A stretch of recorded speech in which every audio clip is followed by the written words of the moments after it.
if you found a portal to a parallel universe? What if you could slide into 1,000 different worlds? Hello and welcome to How to Fix It. It's about that time of year again to do my yearly Sliders review. I figure I've done a Sliders episode at around this time for the past 2 years. No reason to stop the tradition now. So far, we've looked at 2 departures of main characters. First, with the utterly despicable Requiem, where Wade got what the producers called closure. And The Unstuck Man, where Quinn and Colin were written out in favor of a new double of Quinn.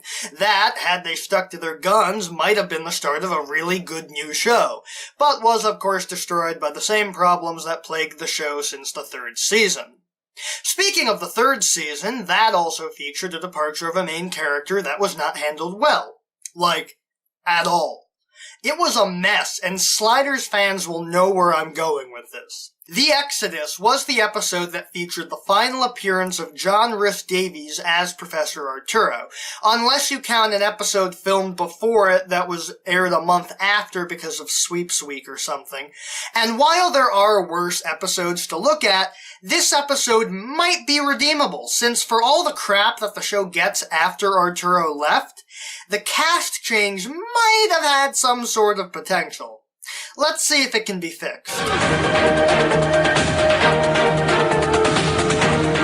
Okay, so this episode starts with, surprisingly, something not involving the Sliders. In fact, we start out in space, with some sort of explosion occurring, which then transitions to a woman in a military uniform, a lieutenant reading a magazine about the US and USSR's apparently still ongoing Cold War, before she notices something weird on the screen. She calls her superior, Dr. Yarabek, and explains her findings. He says that it's impossible, and as she attempts to explain it, an unknown assailant comes up behind her and sticks a hypodermic needle into her neck. They pull it out and inject it into their own neck, and the camera pans to show up the assailant's face has transformed into the lieutenant's face. After the intro, we finally get to see our heroes in the worst Simpsons couch gag ever. They hear the air raid sirens and notice that the streets are nearly deserted, save for looters and vagrants. A car speeds in and crashes. They investigate, learning that the car was carrying Dr. Yarabek from the opening, who tells them about a pulsar's directory being 86 instead of 87. He dies, and Arturo reveals that he knew Yarabek on Earth Prime as a respected cosmologist. Just as he dies, another car pulls up, carrying Captain Maggie Beckett of the U.S. Air Force, played by Carrie Wurr, and she immediately pulls a gun on them. So she's not making the best first impression. She asks them if he said anything before dying, but because she called him a suspect, they don't give her anything, and she wants to arrest them, but they escape by tossing the timer as a distraction, and Wade manages to get a gun aimed at Maggie's back. They lock Maggie in the trunk of her car and cuff her officers, and run off to Yarabek's office. Arturo explains what a pulsar is, and Maggie gets chewed out by her superior, Colonel Angus Rickman, played by, and I swear I'm not making this up, Roger Daltrey, who you may recognize as the founder and lead singer of The Who. Rickman sends her after the Sliders, and she finds them at Yarabek's office at Caltech. Maggie interrogates Quinn in some sort of gothic castle for some reason, and Rickman shows up with Maggie's husband, Dr. Stephen Jensen. Rickman asks about the timer, and when Quinn tries to play it off with telling them that it deals with parallel universes, Jensen reveals that they know about sliding, as they're working on inventing it as well. Rickman blackmails Quinn to get him to help Jensen with his work by withholding the timer. Rickman confines them to their base, but gives them run of the place, and giving Maggie custody of the timer. Jensen gets Quinn to agree to a trade. Quinn helps them, and he'll give Quinn the ability to store coordinates in their timer. Rembrandt goes off alone and befriends a young boy named Malcolm, whose mother is in a coma, as she's the lieutenant from the opening, and he helps Rembrandt find an escape route, but they can't find one. Arturo finds some bad news, as the pulsar, which was only going to hit Russia originally, is now on a course to irradiate the entire Earth, and it'll hit before they leave. Rickman tasks Maggie and a reluctant Quinn to scout out worlds and find a suitable Earth to slide as many people of Rickman's choosing to. The rest of the group volunteers to go with them, but Rickman tells them no. Quinn and Maggie scout out some worlds, some interesting, some with really terrible effects, and Rickman has Wade compile a list of the top people to save, because since she's a computer whiz, she's obviously the perfect person to compile a list. There's a decently good character moment with Quinn and Maggie getting to know each other, but it's ruined when Quinn says that he and Wade are just friends. I don't buy it. Quinn and Wade have shown on multiple occasions that they're good together, but for some reason the show refuses to put them together. Anyway, the assailant continues, getting Malcolm's father as well. This kid is just running fresh out of family. Rembrandt confronts Rickman about the attacks, which have apparently been going on for a while, and Rickman rebukes him at every turn, since he doesn't trust Rembrandt. There's also some setting up for Quinn and Maggie's love-hate relationship, but it's stupid, so I'm not going to go into detail. Another officer falls victim to the unknown assailant, who they finally reveal the identity of. If you haven't already figured it out, it's Rickman. Maggie and Quinn land in a version of San Francisco, a sight for sore eyes this season, and he ends up near his house, and the gate passes the test. Quinn's mother shows up, and she rushes to him, and Quinn discovers that he's finally made it home. But before he can get too excited, Maggie starts suffocating, and he has to take her back to base before she dies, leaving his mother behind as the episode ends. The second part opens with Quinn returning and telling Arturo that he's found their home, something he's very excited and relieved about. Wade and Rembrandt are excited as well. Rembrandt wants to just take Jensen's timer and run, leaving the people on Maggie's world with their timer, but Quinn refuses, since that wasn't the deal he made. Rembrandt is pissed and punches Quinn in the face, which is something I'd expect from Season 1 Rembrandt, not Season 3 Rembrandt, but whatever. He storms off, and Wade isn't happy with him either, calling Quinn a bastard. Rickman strikes again, and there's more contrived Quinn-Maggie stuff. Rembrandt begs Wade to let Malcolm get on the list, and Quinn and Maggie go out scouting again. The Earth continues to get ravaged by pulsars, and Rickman plans martial law. Quinn and Maggie find a world that's close enough and return back to base with 3 hours to spare.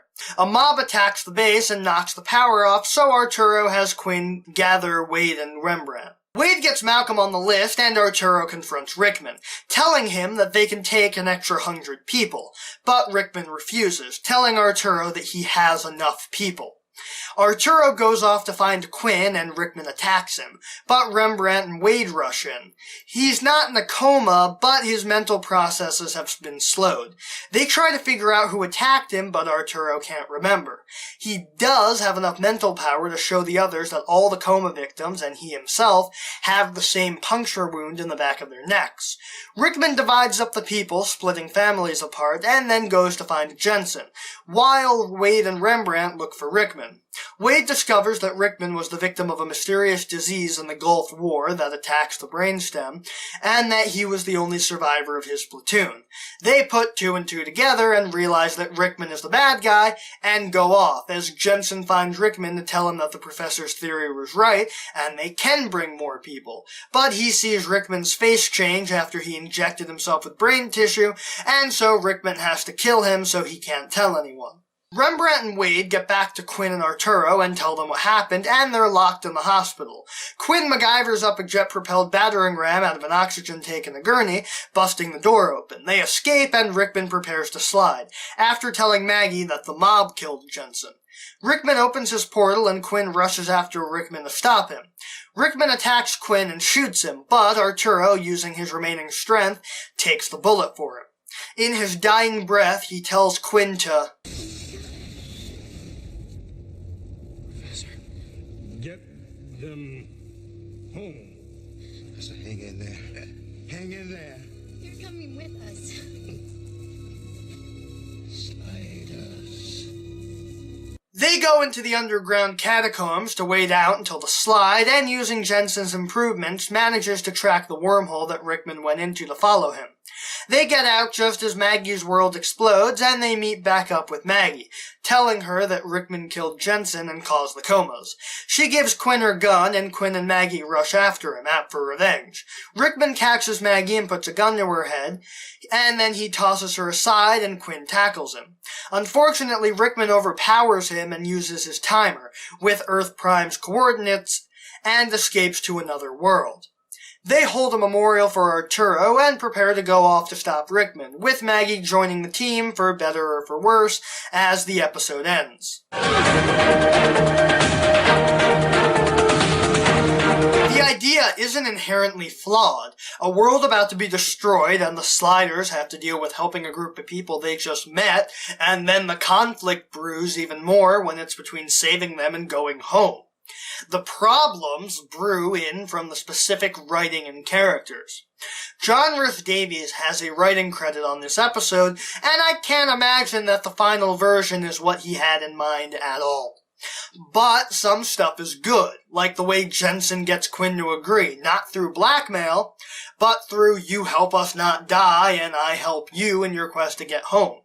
Arturo is also written very well in this episode, always trying to save lives. I assume that's because John Rhys-Davies was a writer. The stuff with Rembrandt and Malcolm is good too, since it gave Rembrandt some stake in the lives of the people on Maggie's world, aside from just compassion and human nature. Roger Daltrey does a fantastic job as the evil, cold, calculating Colonel Angus Rickman. It's a shame that when he became a recurring antagonist, he was replaced by Neil Dixon, since Daltrey was unavailable. Other than that, the episode is pretty bad. We'll be right back.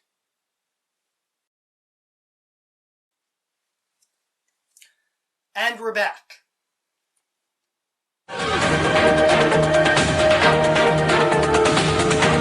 Oh boy, where do I even begin? It's the episode that killed off my favorite character, so right out of the gate it's on my shit list. Second issue is that Maggie is insufferable. And it's not because her introduction coincided with Arturo's death, because in Season 5, as I have stated in the past, she's not insufferable at all. She's one of the best written characters for most of that season. It's the writing in this episode's fault that she's like that in Season 3 and 4. She's just not a good person. First, she's a stock military character, and then, when she does get depth, she seems like a horrible person, because for all her talking about loving her husband, she abandons him to go off with Quinn, even telling Quinn that he should have left her to die on Earth Prime. Speaking of Maggie and Quinn, that forced romance angle that they have is contrived and my least favorite thing to come out of this episode. I mean, it's not just because I wanted Quinn and Wade to get together. It's because Quinn and Maggie have nothing in common. The chemistry comes out of nowhere, and it starts, need I remind you, while Maggie is still married to her husband. I don't care if she's Sam Beckett's niece or not, she's written poorly and it shows. And I guess now I can talk about the episode's numerous flaws. A lot of stuff is rushed, especially in the second part. I feel like this should have been a 3-parter if they wanted to keep everything in, as we basically go from Arturo attacked by Rickman, they sit in the hospital, they find out Rickman's evil, and then Arturo's death in roughly 10 minutes. That is not enough time to dedicate to Arturo. Did we really need to give so much time to chasing Rickman to the next world and his escape, and not to, I don't know, giving Arturo a fitting send-off? Considering that Arturo was one of the most important characters on the show, the fact that they just let him die and have a slapdash memorial for him at the end is just ungraceful. And as for Arturo getting a noble death taking the bullet for Quinn, I made it sound dignified, but really he just stepped in front of him. It was in slow-mo, so honestly, it just made it look like he walked up and the bullet just happened to have hit him. Not to mention that everyone, aside from Arturo in this episode, is out of character. I mean, I get it. Rembrandt and Wade want to go home, but considering Wade was so distraught about the list, it's pretty callous for her to then immediately complain that they can't go home until all those people on the list are guaranteed to be saved. Especially with their talk about how Malcolm has a better shot suffocating on their world than being killed instantly by the pulsar. I mean, in a perfect world, it wouldn't be a choice of deaths, but in what universe is dying a slow death by suffocation better than dying instantly by the pulsar? And Quinn, he's just... Jerry O'Connell had stopped putting effort into Quinn this season, and it shows. He says he cares, but his emotions don't show that. Even Quinn himself basically says he doesn't care in the episode. You're assuming that I care.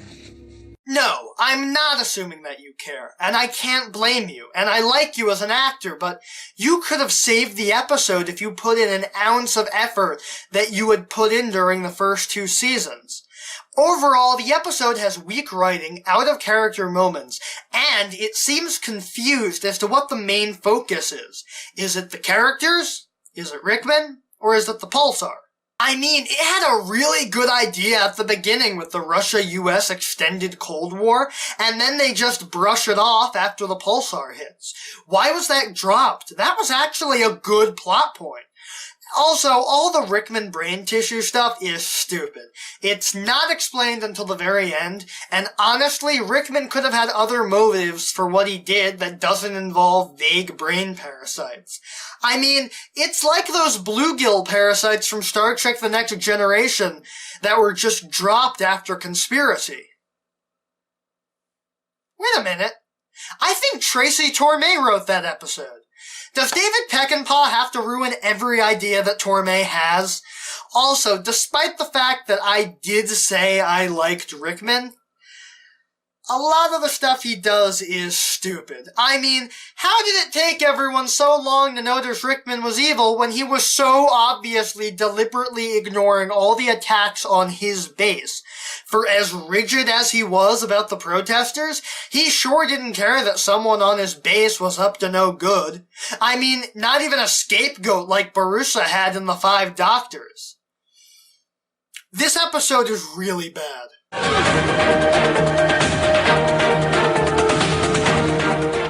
Well, the obvious thing is to not have this episode write out Arturo. Preferably, this would have been just another episode, maybe more climactic due to the nature of an entire world being destroyed, but without Arturo's death. Maybe they do chase Rickman to the next world and take Maggie along, but they don't replace Arturo. However, I know that the state of production and John Rhys-Davies' strained relationship with the producers would have made that impossible. So I'll have to fix the episode as is. Starting with Arturo's death. I'd have made it mean more. Maybe instead of just having him step in front of the bullet, maybe he uses his terminal illness, which he mentioned in The Guardian, to reinforce his decision. He knows he'll die relatively soon, and it's better that he goes out on his own terms rather than letting Quinn die, to go full circle on the relationship that Quinn and Arturo had, where Arturo slightly resented Quinn for inventing sliding when he couldn't, but he recognizes that to get them home, they need Quinn, which is why he tells Quinn to get them home as he dies. I mean, look at Arturo's death, and then look at other famous deaths of beloved characters. Henry Blake, Spock, even Adric. And, spoilers if you haven't seen The Force Awakens yet, Han Solo. Their deaths were given weight, and they died for a reason. They needed to have done that with Arturo. Secondly, I'd have made Maggie a better character. She doesn't have to be this abrasive, mean-spirited person. I get it, she has baggage backstory, but why do we need to know this in her debut episode? Leave some development for the rest of the season. God knows there's nothing going on in the plots of the remaining episodes of the season. And maybe establish her relationship with Jensen better, rather than have her immediately drawn to Quinn and then basically abandon her husband for Quinn. I mean, there were the workings of some sort of resentment about grounding herself to be with him, but since he dies in the episode, nothing ever comes of it. Thirdly, the characters have to be, well, in character. They're a team, and even the prospect of going home isn't enough to break them apart. They refused to continue sliding without Quinn, knowing that they potentially stranded themselves for 29.7 years because there was a chance that they could have rescued Quinn in Slide Like an Egyptian. I refuse to believe that they would get into a huge fight because of what Quinn did in this episode. They've gone through much worse with each other. It's not their responsibility to save those people, but that's no excuse for the callousness they showed, which neither of them, Wade nor Rembrandt, would have shown in any other episode. Plus, I would have completely taken out the brain parasite, since all it does is create yet another crazy threat that Rickman has. Sure, it makes him easier to track, but having the coordinates to Earth Prime and killing Arturo is all I need to care about them finding him. Finally, I would have made Rickman a more formidable villain, with better obfuscation and not making his evilness so overt. Make it a surprise. Make me shocked that Rickman, who we thought was on our side, is evil. From his first scene, I knew he was the bad guy. The only way it could have been more obvious is if he was wearing a sandwich board that said, "I am the bad guy" on it. I mean, give us some betrayal, like with the evil boogeyman Al in Quantum Leap. Then, and only then, maybe the episode could have been tolerable.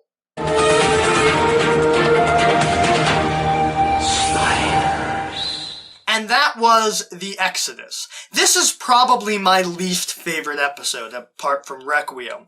Not only does it start the sharp decline of the show, it's also just not a very good episode. It could be salvaged, not entirely saved, but it could be made a little bit better. Honestly, Season 3 did have worse episodes, but their main offenses were being boring, and, well, killing off my favorite character might have influenced my decision a little bit.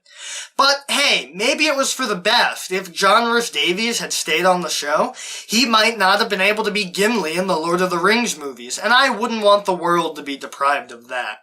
This episode is bad, and it is the reason that I made a vow to never purchase anything past the second season of Sliders on DVD.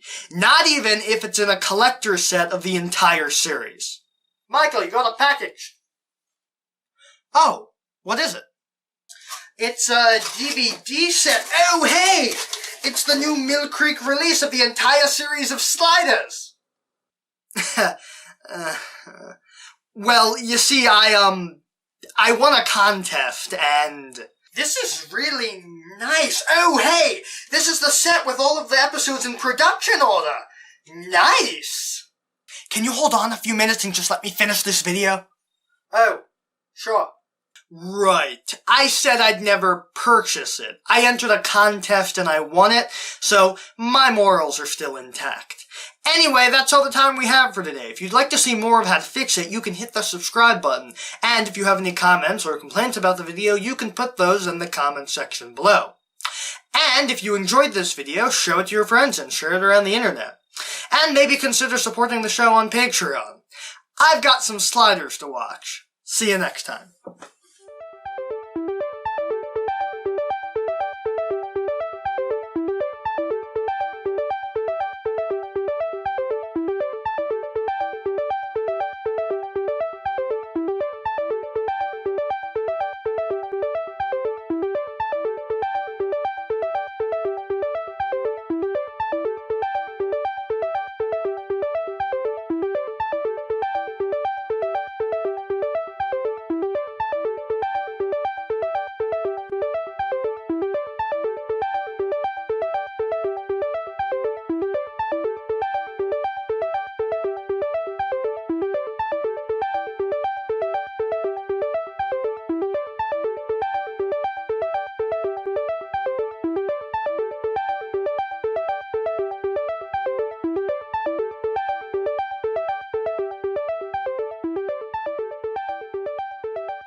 This episode may be redeemable, since for all the show the crap gets, going with